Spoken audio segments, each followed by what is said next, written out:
So, I have what may or may not be a controversial topic. I am basing this assumption on the feedback I see on videos, and it's mixed feelings on something, which I will now present. But my husband is a teacher, and at least where we are in our county, if you are an A school, you get like bonus money as a teacher for teaching at an A school. Do we know what that money is, like the amount, until we get it? Nope. And he has seen a very wide range of what we'll call a bonus. And, his first year of teaching, the school, and it's up to the school how they divvy up the money. And his first school he ever taught at, which was a charter school, paid based on like tenure experience. So his first year he got like $250, whereas somebody who taught there 20 plus years got more.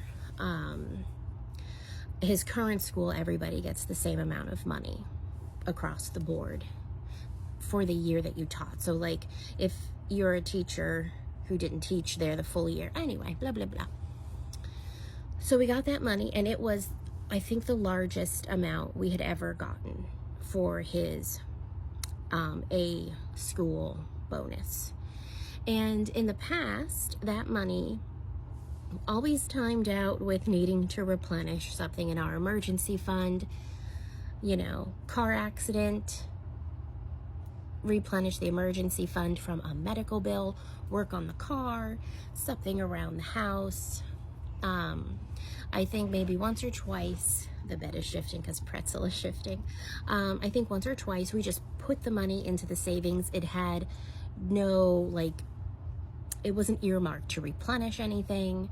So it just went in there. And I think one year we used it to pay off a car, like 2 cars ago. Anyway, but this year we are having a goal of getting to 6 months of an emergency fund, like 6 months worth of household expenses income for an emergency fund. And but my husband was like, hey, I have a fun idea for the money.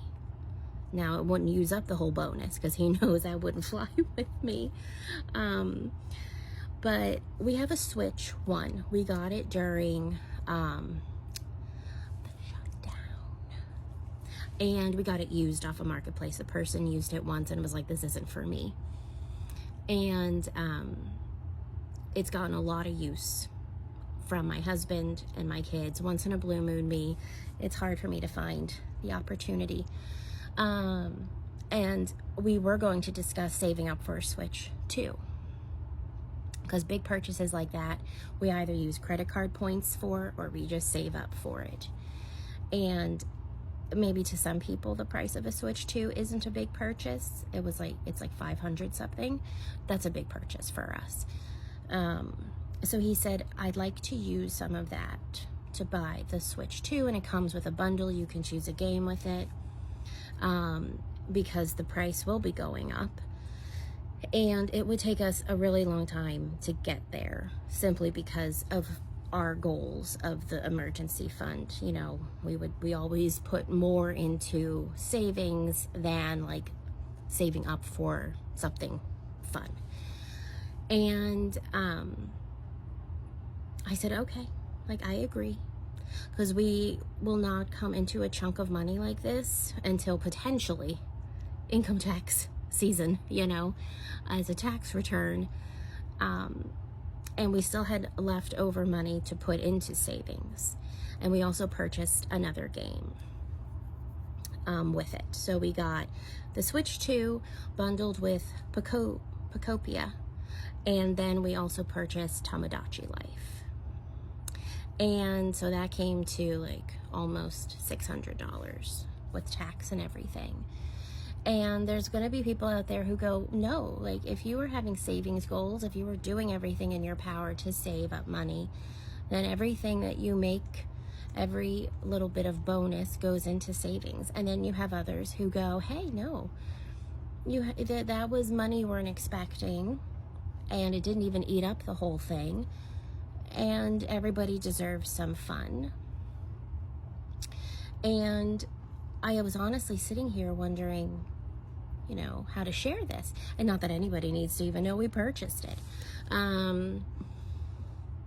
But I guess I wanted to share it because I'm sure there are people out there who come into something extra, or maybe just have the money to buy something, but because they're on some type of financial journey, paying off debt, saving, whatever it is, they feel judged if they make a frivolous, unnecessary, what's deemed as a want versus a need purchase. And I will admit, I am hard to convince to buy fun things. My husband and my kids and my mom can vouch for that. I grew up very financially unstable in a household, and I was privy to a lot of financial information, and then I took over the family finances when I was 16. And after going through foreclosure, money is an anxious topic for me. So partly I'm proud of myself for agreeing to do something fun for the family like this, because we came into unexpected money and still had enough to put into savings that is a helpful amount. I mean, any amount is helpful, but it was a helpful amount. So I guess I'm just curious. I'm opening up a can of worms of where y'all stand on it. I mean, what's done is done in our family. But if you've been here a while, things like that don't happen. We used credit card points when we had to buy a new laptop. We use credit card points and get gift cards to buy a refrigerator and a washer and dryer. Those are the big purchases that we finagle. I bought a new Kindle with gift cards and holiday money. Like, nothing is ever on a whim without planning and plotting.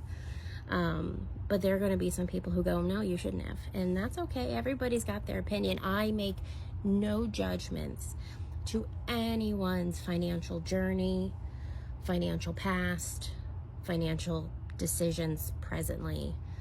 It is not a one-size-fits-all situation.